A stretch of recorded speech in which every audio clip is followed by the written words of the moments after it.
Hello friends, welcome to all of you in my channel. र आज हामी कुरा गर्छौं एउटा एकदम important topic congenital glaucoma. So glaucoma basically congenital glaucoma भनेको के हो चाहिँ यो बुझ्नुभन्दा पहिला हामी will understand that what is glaucoma. So glaucoma के हो भनेर पहिला हामी बुझ्नु पर्यो र ग्लाउकोमा बुझिसकेपछि we will get back to the congenital glaucoma. So let's talk about the definition of glaucoma first. So glaucoma is a disease of eye where there is increase in intraocular pressure that is associated with a visual field defect and optic disc changes. So there are basically the 2-3 things which are important in the definition. The first and foremost main thing is increase in intraocular pressure. So ग्लाउकोमामा सबभन्दा important कुरा के छ कि यो आईको यस्तो disease हो जहाँ चाहिँ इन्ट्राओकुलर प्रेसर बढ्छ र इन्ट्राओकुलर प्रेसर बढेको कारणले गर्दाखेरि there can be visual field defect and there can be optic disc changes. So we should know every term that is intraocular pressure भनेको के हो, भिजुअल फिल्ड डिफेक्ट के हुन्छ र अप्टिक डिस्क चेन्जेस केलाई भन्छ। यो तीनटै कुरा बुझौँ, त्यसपछि फेरि डिफिनेसन हामी बुझौँ। So let's suppose this is a picture of the eyeball.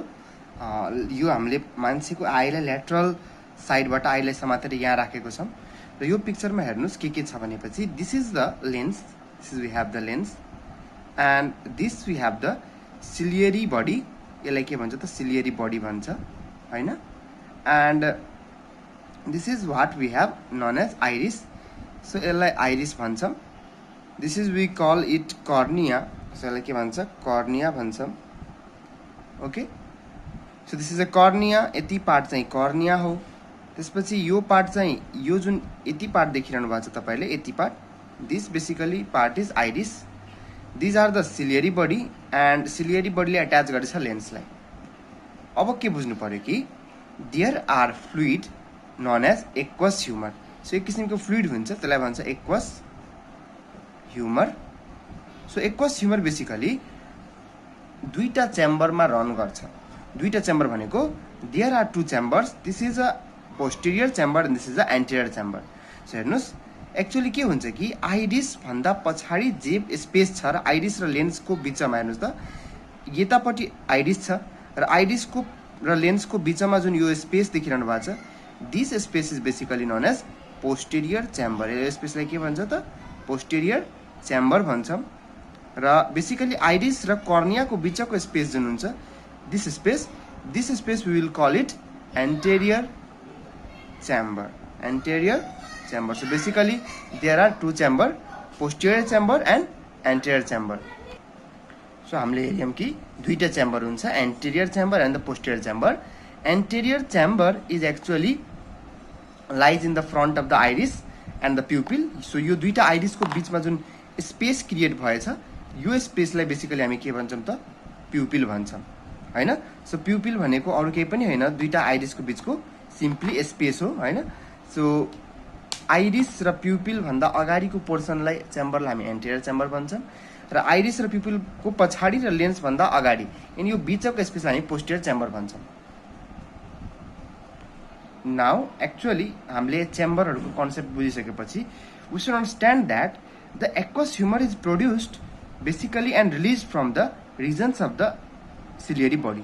So ciliary body हरूबाट र एक्चुअली जुन कोरोइड जुन लेयर हुन्छ यो यिनीहरूबाट के भइरहेको हुन्छ बेसिकली एक्वस ह्युमर रिलिज भइरहेको हुन्छ र सुरुमा जुन एक्वस ह्युमर रिलिज हुन्छ त्यो बेसिकली रिलिज भएर कहाँ आउँछ त पोस्टेरियर चेम्बरमा आउँछ। यहाँबाट एक्वस ह्युमरहरू कहाँ जान्छ त प्युपिल हुँदै the aqueous humour actually goes into the anterior chamber र एन्टेरियर चेम्बरमा बेसिकली तपाईँहरूले एउटा कुरा बुझ्नुपर्छ that is known as angle of anterior chamber. So हेर्नुहोस् त यो यहाँ हेर्नु यो पोइन्टदेखि यो पोइन्टसम्मको रिजनलाई हामी यति एरियालाई हामी के भन्छौँ त we will call this area cornea. यसलाई के भन्छौँ कर्निया। र यो एरिया पछि एक्चुअली के हुन्छ त यो एरिया पछि कर्निया सक्छ र त्यसपछि स्केलेरा स्टार्ट हुन्छ। के हुन्छ कर्निया सक्छ स्केलेरा स्टार्ट हुन्छ र यता हेर्नुहोस् त यो एरियामा के छ यो कर्निया यता छ र यहाँ पछि यहाँ यो ठाउँमा के छ आइरिस छ, यो आइरिस हो। सो दिस बेसिकली कर्निया र आइरिसको जुन जङ्सन पोइन्ट छ यो पोइन्टलाई हामी angle of actually anterior chamber भन्छौँ। सो सो यो पोइन्ट र यो पोइन्टलाई actually angle of anterior chamber भन्छ. These are known as angle of anterior chamber. So angle of anterior chamber. ठीक छ. So what is angle of anterior chamber? So angle of anterior chamber is basically lie between the cornea and the iris. Let suppose कि अघि भन्दा मैले अलि अझ सजिलो figure बनाएँ. एक्चुअली अब एंगल कहाँ छ त? यो आइरिस छ, यो आइरिस छ र यो कर्निया छ. सो आइरिस र कर्नियाको बीचमा यो एंगल जस्तो फर्म भइरहेछ. This is known as angle of anterior chamber. यसलाई के भन्छ? Angle of anterior chamber. So why म एंगल अफ एन्टिरियर चेम्बर किन यति फोकस गरिरहेको छु? किनभने एंगल अफ एन्टिरियर चेम्बरमा there is a actually meshwork known as trabecular meshwork. So यो एंगलमा एक्चुअली के हुन्छ त? एउटा मेसवर्क हुन्छ, एउटा जालो जस्तो कुरा हुन्छ. त्यसलाई हामी के भन्छौँ? ट्राबेकुलर मेसवर्क भन्छौँ. सो यो पिक्चरमा हेरौँ त. मैले एंगलमा यो आइरिस छ, यो कर्निया भयो र कर्निया र आइरिसको बिचमा मैले यो एंगल देखाएँ, एंगल अफ एन्टिरियर चेम्बर. र एंगल अफ एन्टिरियर चेम्बर मैले भने एउटा जालो जस्तो स्ट्रक्चर छ. This structure is known as trabecular meshwork. यसलाई के भन्छ त? ट्राबेकुलर मेसवर्क भन्छ. र तपाईँ हेर्नुहोस् कि ट्राबेकुलर मेसवर्क पछि चाहिँ एउटा केनाल जस्तो स्ट्रक्चर छ. This canal is actually known as Schlemm canal. के त? यसलाई के भन्छ? स्लेम केनाल भन्छ. Yeah that is SCHLEMS Schlemm's canal. So there is a canal known as Slem's canal and there is a meshwork known as trabecular meshwork. So basically जुन actually एक्वास्युमर मैले भने थिएँ कि एक्चुअली सिलियरी बडीको रिजनहरूबाट actually produce हुन्छ एक्वास्युमरहरू. यो एक्वास्युमरहरू के गर्छन् त? पहिला पोस्टियर चेम्बर, किनभने यो चेम्बरलाई के भन्छ? पोस्टियर चेम्बर. सो पोस्टियर चेम्बरको रिजनमा एक्वास्युमरहरू पहिला बस्छन् र यहाँबाट they will go in the anterior chamber. So अब कुन चेम्बरमा आइसके? एन्टियर चेम्बरमा आइसके. र एन्टियर चेम्बरमा आइसकेपछि now these actually aqueous humour passes into the angle of anterior chamber. Angle of anterior चेम्बरमा पास हुन्छन्, यानि कि ट्राबेकुलर मेसवर्कबाट पास भएर they will ultimately go into the canal of Schlemm, यानि कि स्लेम केनालमा जान्छन्. र स्लेम केनाल पछि इपिस्केलरा भेनहरूमा गएर अल्टिमेटली तिनीहरू मेजर भेन्सहरूमा गइदिन्छन्. सो कहाँ गए? सो बेसिकली द ह्युमरको हामीले ड्रेनेज सिस्टम बुझ्नुपर्छ हामीले. सो ह्युमरको ड्रेनेजमा के बुझ्नु पर्यो हामीले? सबभन्दा पहिला चाहिँ सिलियरी जोन्युल्सहरूबाट आयो पोस्टियर चेम्बरमा. र लेट सपोज कि पोस्टिरियर चेम्बरमा आए. कहाँ आए? पोस्टियर चेम्बरमा आए. पोस्टियर चेम्बर पछि कहाँ आए त्योहरू? एन्टिरियर चेम्बरमा आए. र एन्टिरियर चेम्बर पछि कहाँ गए? एन्टिरियर चेम्बर पछि ट्राबेकुलर मेसवर्कमा गए. म टिएम मात्रै लेख्छु. र ट्राबेकुलर मेसवर्क पछि कहाँ गए? केनाल अफ स्लेममा गए. केनाल अफ स्लेममा गए. र केनाल अफ स्लेम पछि कता गए यिनीहरू त? अल्टिमेटली त्यहाँ छुट्टै भेन्सहरू हुन्छन्. छुट्टै भेन्सहरूमा जान्छन्. द्याट इज कल्ड इपिस्केलरल भेन्सहरू, होइन? So ultimately they will go into the episcleral veins. र अल्टिमेटली इपिस्केलरल भेन्सहरूमा गइसकेर उनीहरू मेजर भेन्सहरूमा अब जान्छन्. सो यसरी के हुन्छ त? जुन एक्वास्युमर प्रोड्युस भइरहेको हुन्छ, सो त्यो नर्मली त्यो एक्वास्युमर अल्टिमेटली ड्रेन भएर भेनमा पनि गइरहेको हुन्छ. यानि कि एक्वास्युमरको प्रोडक्सन र ड्रेनेजहरू एक हिसाबले ब्यालेन्स्ड अवस्थामा हुन्छ. र त्यही भएर एक्वास्युमरले केही kind of extra pressure exert गर्दैन आइदर कर्नियामा अर लेन्समै और आइरिसहरूमै केही काइन्ड अफ पनि एक्स्ट्रा प्रेसरहरू एक्जर्ट गर्दैनन्. किनभने एक्चुअली नर्मली के हुन्छ? प्रोडक्सन र ड्रेनेजहरू एउटा ब्यालेन्स्ड अवस्थामा हुन्छन्. यानि कि प्रोड्युस भएको एक्वास्युमर अल्टिमेटली ड्रेन पनि भइरहेको हुन्छ. So this was a normal physiologic mechanism जहाँ कि एक्वास्युमर प्रोड्युस हुन्छ र एक्वास्युमर ड्रेन हुन्छ. र ड्रेनेज पाथवे मैले भनिसकेँ. सो अब के भन्छ कि due to the any kind of problem in the drainage of aqueous humour, यानि कि जुन हामीले एंगल अफ एन्टिरियर चेम्बर हेरियम, जुन ट्राबेकुलर मेसवर्कहरू त्यहाँ जहाँ थियो, तिनीहरूमा केही पनि काइन्ड अफ ड्रेनेजमा, यानि कि जो फ्लुइडको ड्रेनेज जुन एंगल अफ एन्टिरियर चेम्बरबाट भइरहेको थियो, होइन, त्यहाँबाट ड्रेनेजमा केही पनि काइन्ड अफ डिफिकल्टी आयो भने that may lead to rise of intraocular pressure. त्यसले के गर्छ त? इन्ट्राओकुलर प्रेसर राइज गर्छ. र इन्ट्राओकुलर प्रेसर राइज भयो भने that may cause the visual field defects. यिनीहरूले के गर्न सक्छ? भिजुअल फिल्ड डिफेक्ट्स गर्न सक्छ. अप्टिक डेस्क चेन्जेसहरू आउन सक्छ र मान्छे ब्लाइन्ड हुन सक्छ. This is known as glaucoma. के अरे यसलाई नै के भन्छ त? ग्लाउकोमा भन्छ. जब इन्ट्राओकुलर प्रेसर बढ्छ त्यसले के गर्छ?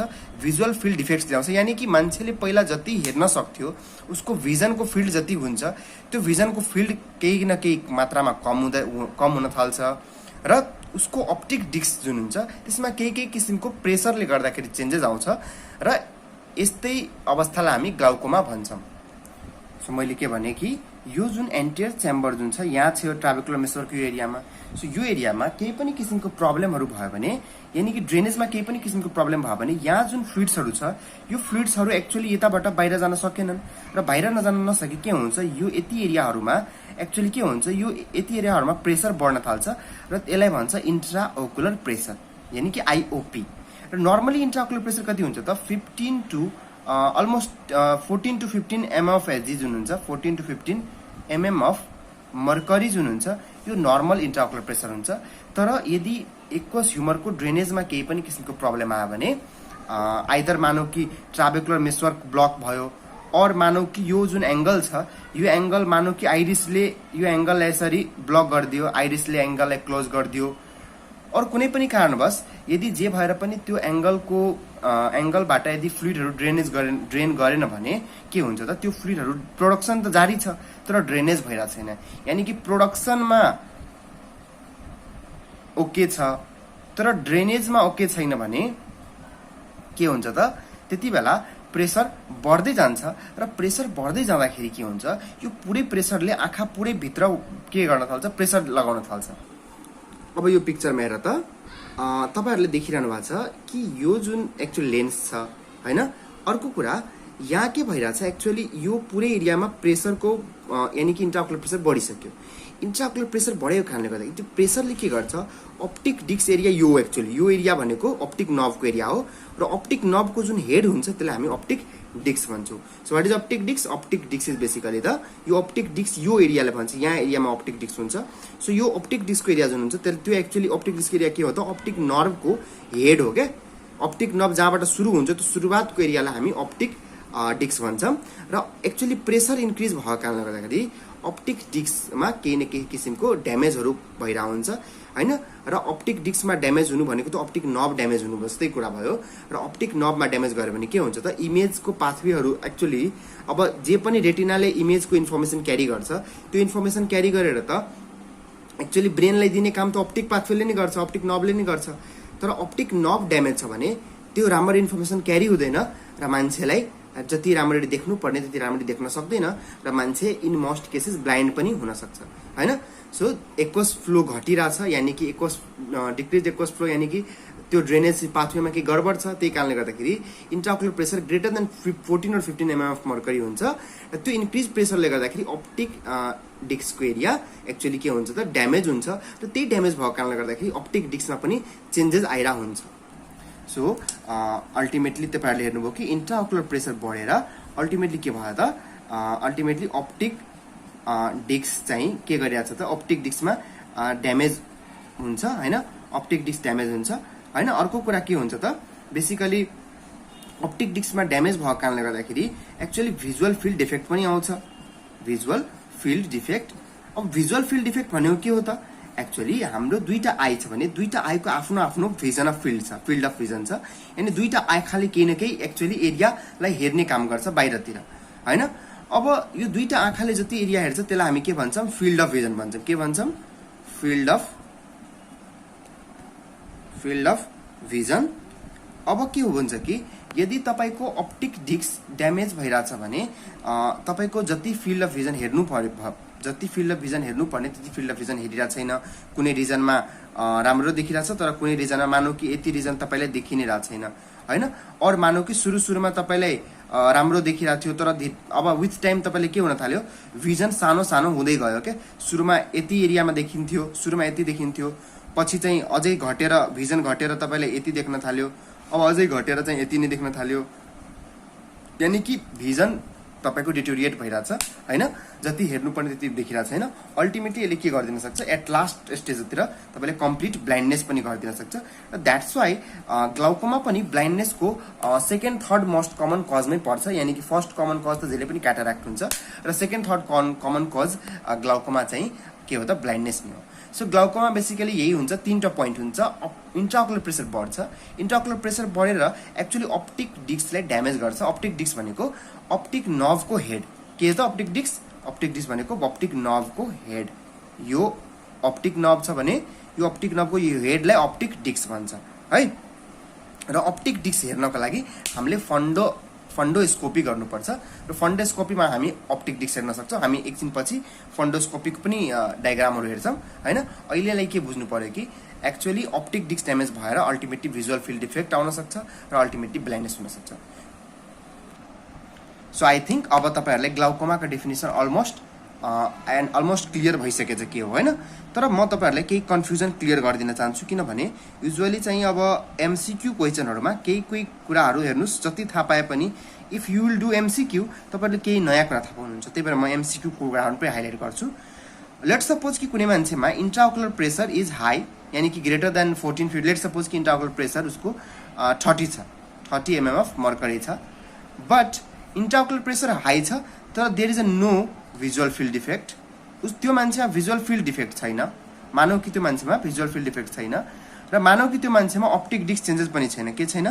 अप्टिक डिस्क चेन्जेस पनि छैन। सो के भयो कि अब इंट्राओकुलर प्रेशर हाई छ तर मानौ कि अप्टिक भिजुअल फिल्ड डिफेक्ट केही पनि छैन र अप्टिक डिस्कमा पनि केही किसिमको चेन्जेस आएन। अप्टिक डिस्कमा पनि केही किसिमको चेन्जेस आएन भनेपछि this is a glaucoma or not. यो क्वेशन सोध्न सक्छ यो ग्लाउकोमा हो कि हैन भनेपछि this is a not a glaucoma. यो चाहिँ ग्लाउकोमा हैन, यो चाहिँ ग्लाउकोमा हैन हैन। किनभने इंट्राओकुलर प्रेशर हाई हुने बित्तिकै ग्लाउकोमा हुन्छ भन्ने बित्तिकै भन्न मिल्छ। अब अर्को केस हेरौँ। त्यही भएर यो हुने बित्तिकै ग्लाउकोमा हुन्छ भन्ने जरुरी छैन। सो इंट्राओकुलर प्रेशर मात्रै रेज छ भने त्यसलाई हामी ग्लाउकोमा भन्दैनौँ। अर्को condition, let suppose there is a person who has actually visual field defect छ, अप्टिक डिस्क चेन्जेसहरु देखिरहेछ, but there is a normal intraocular pressure. तर इंट्राओकुलर प्रेशर नर्मल छ। अब यसलाई ग्लाउकोमा भन्ने कि नभन्ने? Then we will say yes it is glaucoma. Then हामीले अब चाहिँ ग्लाउकोमाको रियल डेफिनेसन के हो त्यसो भए बुझ्नु पर्यो। किनभने कुनै बेला इंट्राओकुलर प्रेशर हाई भएर पनि ग्लाउकोमा हुँदैन र यो केसमा नर्मल इंट्राओकुलर प्रेशर भएर पनि हामी यसलाई ग्लाउकोमा भन्यौं भनेपछि एक्चुअल डेफिनेसन के हो ग्लाउकोमाको? सो टु से ग्लाउकोमा भन्नको लागि तीनवटा मध्ये कुनै दुईटा कुरा प्रेजेन्ट हुनुपर्छ। That is increase intraocular pressure, visual field defect और अप्टिक डिस्क चेन्जेस। सो तीनटा पोइन्ट छ 1 2 3। सो कुनै दुईटा पोइन्ट प्रेजेन्ट छ भने हामी त्यसलाई ग्लाउकोमा भन्छौं, तर मात्रै एउटा पोइन्ट भएर हामी ग्लाउकोमा भन्न सक्दैनौं। त्यही भएर मात्रै आईओपी राइट छ तर यो दुईटा छैन भने ग्लाउकोमा भन्दैनौं, तर यो दुईटै छ ग्लाउकोमा छ इंट्राओकुलर प्रेशर राइट छैन भने हामी ग्लाउकोमा भन्छौं। सो यो चाहिँ एक्ज्याक्ट डेफिनेसन हो। एमसीक्यू हरुमा यसै कुरालाई घुमाइ फेराइ सोध्छ, तपाईहरु आफ्नो दिमाग लाउनु होला। सो एमसीक्यू को अर्को पनि एउटा क्वेशन छ। के भन्नु पर्यो? के क्वेशन छ कि एक्चुअली ग्लाउकोमामा जुन इंट्राओकुलर प्रेशर राइज हुन्छ, इन्क्रिज हुन्छ, यो इंट्राओकुलर प्रेशरले गर्दाखेरि एक्चुअली के ड्यामेज हुन्छ, कुन नर्भ ड्यामेज हुन्छ? That is known as ganglionic सेल्सहरु बेसिकली ड्यामेज हुन्छ। सो जुन टार्गेटेड सेल्स हुन्छ ड्यामेजमा प्रेशरले गर्दाखेरि त्यो भनेको ग्याङ्ग्लियोनिक सेल्स हो। यानी बेसिकली अरु पनि सेल्सहरु हुन्छ जस्तो रड र कोन्सहरु हुन्छ हैन, हामीलाई थाहा छ रड कोन्स हुन्छन्। अर्को चाहिँ बाइपोलर न्युरोनहरु हुन्छन् हैन। अर्को चाहिँ होरिजेन्टल सेल एमाक्राइन सेल्सहरु प्रेजेन्ट हुन्छ। तर एफेक्टेड सेल्स भनेको के हुन्छ त? ग्याङ्ग्लियोनिक सेल्स। सो यो कुरा याद राख्नु कि कुन चाहिँ सेल ग्लाउकोमामा एफेक्टेड हुन्छ, we will call its ganglionic cell. अब ग्लाउकोमाको एकछिन क्लासिफिकेसनको कुरा गरौँ। ग्लाउकोमा टु टाइप्सको हुन्छ बेसिकली, दुई टाइपमा। The first type is known as primary glaucoma, first type is known as primary glaucoma, र second type is known as secondary glaucoma, secondary glaucoma. अब हेर्नुस्, primary glaucoma means there is no underlying cause, no underlying cause, यानी कि केही पनि underlying केही पनि pathology छैन, त्यही पनि मान्छेले के हुन्छ? ग्लाउकोमा हुन्छ भने we will call it known as primary glaucoma. तर कसै मान्छेले लेट सपोज कि युभिआइटिस छ र त्यो कारणले गर्दाखेरि ग्लाउकोमा भइराछ भने we will call it secondary glaucoma. यानी कि एनी पैथोलोजी इज प्रेजेन्ट, यानी केही पनि किसिमको खराबी आई डिजअर्डर्स और केही पनि अरु डिजअर्डर्स छ र त्यो कारणवश ग्लाउकोमा भइराछ भने we will call it secondary glaucoma. जस्तो कहिलेकाहीँ लेन्स इन्ड्युस्ड ग्लाउकोमा हुन्छ, कहिलेकाहीँ ड्रग इन्ड्युस्ड ग्लाउकोमा हुन्छ। सो त्यो सबै भयो सेकेन्डरी ग्लाउकोमामा, जहाँ चाहिँ एउटा पर्टिकुलर रिजन प्रेजेन्ट छ। तर प्राइमरी ग्लाउकोमामा पर्टिकुलर के कारणले ग्लाउकोमा भएको छ भनेर त्यो एक्ज्याक्ट थाहा हुँदैन। So it is the unknown cause हुन्छ यसको खासमा। अब एउटा क्वेशन के सोध्छ कि प्राइमरी कमन छ कि सेकेन्डरी ग्लाउकोमा कमन छ भने एन्सर इज प्राइमरी ग्लाउकोमा। यानी कि primary glaucoma is a most common than धेरै कमन छ सेकेन्डरी ग्लाउकोमाको तुलनामा। अब let's classify the primary glaucoma. अब प्राइमरी ग्लाउकोमालाई पनि क्लासिफाई गरौँ। सो प्राइमरी ग्लाउकोमा बेसिकली दुई किसिमको हुन्छ। एउटा ग्लाउकोमा भनेको चाइल्डहुडमा हुने र अर्को ग्लाउकोमा भनेको एडल्टमा हुने। चाइल्डहुडमा हुने ग्लाउकोमालाई फर्दर क्लासिफाई गरिन्छ। We will call it congenital and juvenile glaucoma. So दुईटा छ, कन्जेनाइटल ग्लाउकोमा र अर्को चाहिँ जुभेनाइल ग्लाउकोमा। जुभेनाइल ग्लाउकोमा हैन। एडल्टमा पनि दुई किसिमको छ, that is open angle glaucoma र एंगल क्लोजर ग्लाउकोमा। सो दुई किसिमको हुन्छ, एडल्टमा ओपन एंगल ग्लाउकोमा र एंगल क्लोजर ग्लाउकोमा। तर त्यही चाइल्डमा कुरा गर्दाखेरि कन्जेनाइटल ग्लाउकोमा र juvenile glaucoma. Now let's talk about the congenital glaucoma. So congenital glaucoma actually बर्थदेखि लिएर 3 इयर्ससम्म हुने ग्लाउकोमा हो। यानी कि बर्थदेखि लिएर 3 सालसम्मको उमेरमा ग्लाउकोमा देखिन्छ भने त्यस्तो ग्लाउकोमालाई हामी बेसिकली कन्जेनाइटल ग्लाउकोमा भन्छौँ। एन्ड द क्वेसन इज कि किन glaucoma congenital glaucoma why 3 years? 3 इयरै किन? 4 इयर भने हुन्थेन, 5 इयर हुने हुन्थेन। So why 3 years? Answer is कि 3 इयर्ससम्म के हुन्छ, the eye is more elastic. So the eyeball जुन हुन्छ that is a more elastic up to 3 इयर्ससम्म आईबल मोर इलास्टिक हुन्छ। र मोर इलास्टिक भएको कारणले गर्दाखेरि एक्चुअली यहाँ जुन एक्चुअली यति बेला जब इन्ट्राओकुलर प्रेसर बढ्छ, यति बेला जब इन्ट्राओकुलर प्रेसर इन्क्रिज हुन्छ, त्यो इन्ट्राओकुलर प्रेसर इन्क्रिज भएको कारणले गर्दाखेरि आईबल त इलास्टिक छ। यानी कि आईबल प्रेसर लाग्ने बित्तिकै आईबल के हुन्छ, एकदम धेरै ठुलो हुन सक्छ। यानी कि इन्ट्राओकुलर प्रेसर बढ्ने बित्तिकै आईबल के हुन्छ, स्ट्रेच हुन्छ। आईबल स्ट्रेच हुन्छ र आईबल स्ट्रेच भयो भने आईबल एकदम ठुलो भइदिन्छ, आईबल स्ट्रेच भएर हैन। सो अल्टिमेटली के हुन्छ, लार्ज बल्की आई भइहाल्छ। के हुन्छ, बल्की आई। र आई हेर्दाखेरि हामीलाई के लाग्छ कि कुनै बुलको आई हेरे जस्तै लाग्छ हेर्नमा हैन। So it resembles the bull's eye. So bull's eye कुनै बुलको आई हेरे जस्तै लाग्छ, किनभने आई मोर इलास्टिक छ 3 इयर्ससम्म आईबल। त्यही भएर intraocular pressure बढ्दाखेरि actually intraocular pressure किन बढ्छ त्यो पनि कारण भन्छु। तर इन्ट्राओकुलर प्रेसर बढ्दाखेरि आईबल स्ट्रेच हुन्छ र आईबल स्ट्रेच भएपछि आईबल लार्ज भइदिन्छ र लार्ज भएपछि एक्चुअली बुल आई जस्तो लाग्छ हेर्नमा। We will call its bull eye appearance. र बुल आई एपेरेन्स भयो भने we will call this condition known as buphthalmos. के त, बुथ्यालमस, यानी कि बुल्स आई है। So congenital glaucoma is also known as buphthalmos. किन बुथ्यालमस भन्छ, किनभने बुल्स आई जस्तो लाग्छ आईबल।